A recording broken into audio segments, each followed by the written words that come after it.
Romans, chapter 13. Let every soul be subject unto the higher powers. For there is no power but of God. The powers that be are ordained of God. Whosoever therefore resisteth the power, resisteth the ordinance of God, and they that resist shall receive to themselves damnation. For rulers are not a terror to good works, but to the evil. Wilt thou then not be afraid of the power? Do that which is good, and thou shalt have praise of the same. For he is the minister of God to thee for good. But if thou do that which is evil, be afraid, for he beareth not the sword in vain. For he is the minister of God, a revenger to execute wrath upon him that doth evil. Wherefore ye must needs be subject, not only for wrath, but also for conscience sake. For this cause pay ye tribute also, for they are God's ministers, attending continually upon this very thing. Render therefore to all their dues, tribute to whom tribute is due, custom to whom custom, fear to whom fear, honor to whom honor. Owe no man anything, but to love one another, for he that loveth another hath fulfilled the law. For this, thou shalt not commit adultery, thou shalt not kill, thou shalt not steal, thou shalt not bear false witness, thou shalt not covet.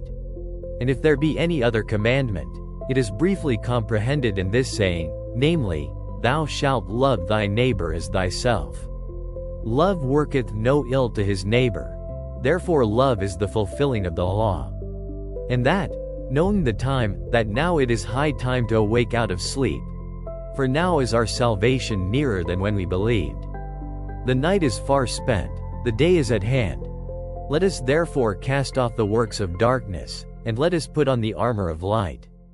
Let us walk honestly, as in the day, not in rioting and drunkenness, not in chambering and wantonness, not in strife and envying.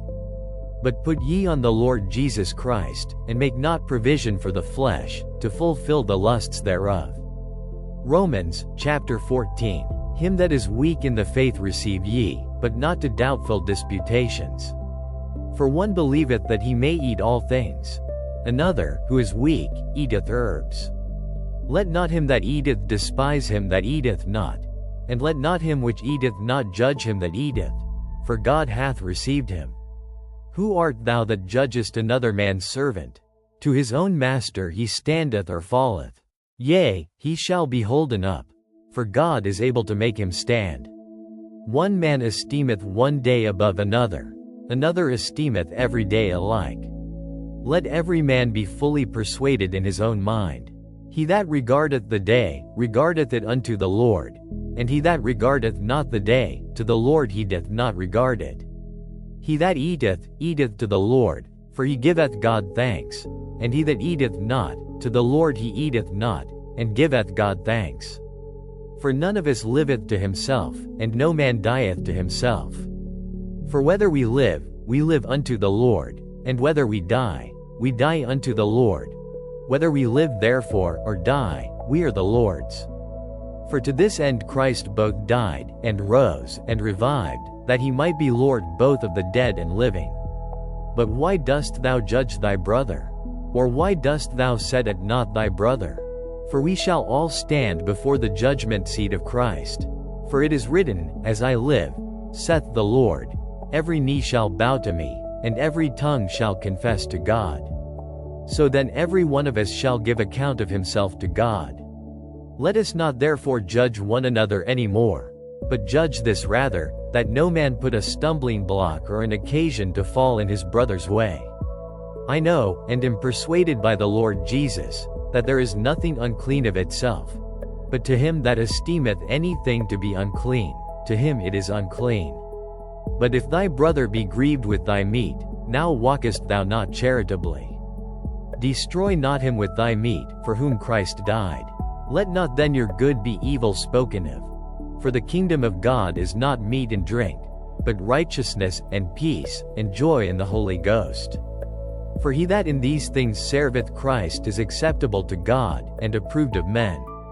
Let us therefore follow after the things which make for peace, and things wherewith one may edify another. For meat destroy not the work of God. All things indeed are pure, but it is evil for that man who eateth with offense. It is good neither to eat flesh, nor to drink wine, nor anything whereby thy brother stumbleth, or is offended, or is made weak. Hast thou faith? Have it to thyself before God. Happy is he that condemneth not himself in that thing which he alloweth. And he that doubteth is damned if he eat, because he eateth not of faith. For whatsoever is not of faith is sin. Romans, chapter 15. We then that are strong ought to bear the infirmities of the weak, and not to please ourselves. Let every one of us please his neighbor for his good to edification. For even Christ pleased not himself, but, as it is written, the reproaches of them that reproached thee fell on me. For whatsoever things were written aforetime were written for our learning, that we through patience and comfort of the Scriptures might have hope. Now the God of patience and consolation grant you to be like-minded one toward another according to Christ Jesus, that ye may with one mind and one mouth glorify God, even the Father of our Lord Jesus Christ. Wherefore receive ye one another, as Christ also received us to the glory of God. Now I say that Jesus Christ was a minister of the circumcision for the truth of God, to confirm the promises made unto the fathers, and that the Gentiles might glorify God for his mercy. As it is written, For this cause I will confess to thee among the Gentiles, and sing unto thy name. And again he saith, Rejoice, ye Gentiles, with his people.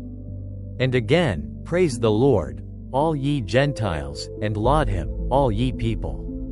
And again, Esaias saith, There shall be a root of Jesse, and he that shall rise to reign over the Gentiles. In him shall the Gentiles trust. Now the God of hope fill you with all joy and peace in believing, that ye may abound in hope, through the power of the Holy Ghost. And I myself also am persuaded of you, my brethren, that ye also are full of goodness, filled with all knowledge, able also to admonish one another. Nevertheless, brethren, I have written the more boldly unto you in some sort, as putting you in mind, because of the grace that is given to me of God, that I should be the minister of Jesus Christ to the Gentiles, ministering the gospel of God, that the offering up of the Gentiles might be acceptable, being sanctified by the Holy Ghost. I have therefore whereof I may glory through Jesus Christ in those things which pertain to God. For I will not dare to speak of any of those things which Christ hath not wrought by me, to make the Gentiles obedient by word and deed, through mighty signs and wonders, by the power of the Spirit of God. So that from Jerusalem, and round about unto Illyricum, I have fully preached the gospel of Christ. Yea, so have I strived to preach the gospel, not where Christ was named, lest I should build upon another man's foundation. But as it is written, To whom he was not spoken of, they shall see, and they that have not heard shall understand. For which cause also I have been much hindered from coming to you.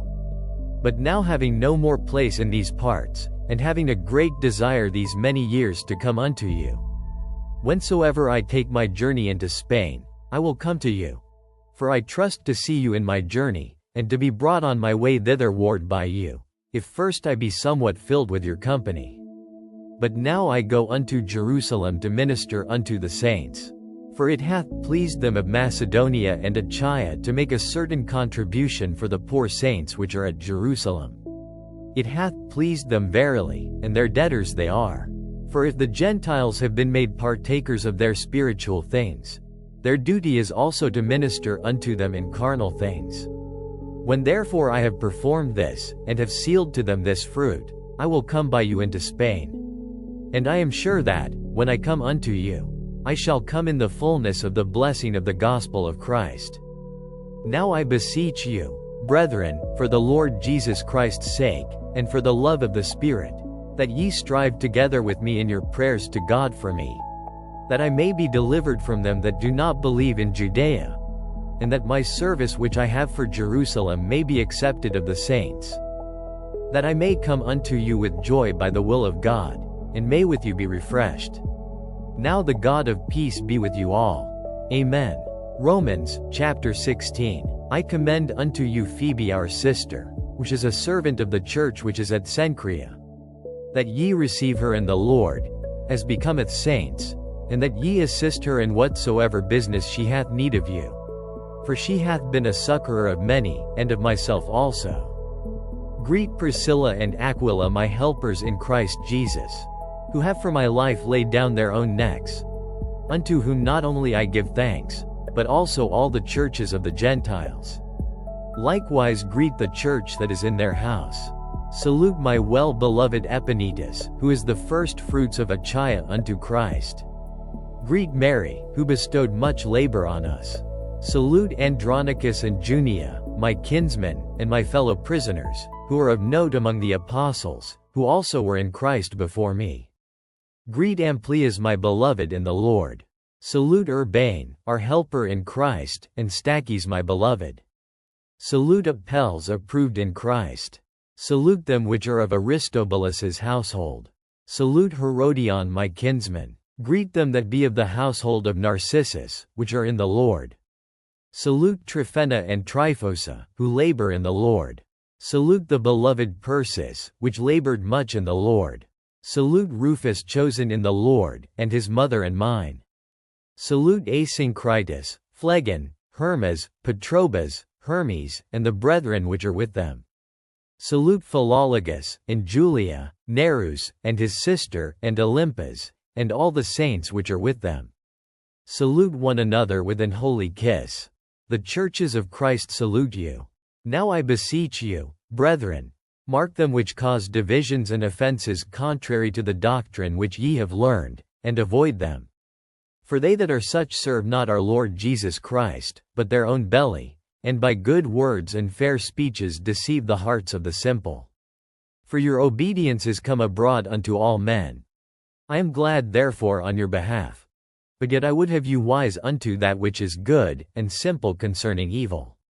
And the God of peace shall bruise Satan under your feet shortly. The grace of our Lord Jesus Christ be with you. Amen. Timotheus, my workfellow, and Lucius, and Jason, and Sosipater, my kinsmen, salute you. I, Tertius, who wrote this epistle, salute you in the Lord. Gaius, mine host, and of the whole church, saluteth you. Erastus, the chamberlain of the city, saluteth you, and Quartus, a brother. The grace of our Lord Jesus Christ be with you all. Amen. Now to him that is of power to establish you according to my gospel, and the preaching of Jesus Christ, according to the revelation of the mystery, which was kept secret since the world began, but now is made manifest, and by the scriptures of the prophets, according to the commandment of the everlasting God, made known to all nations for the obedience of faith. To God only wise, be glory through Jesus Christ forever. Amen.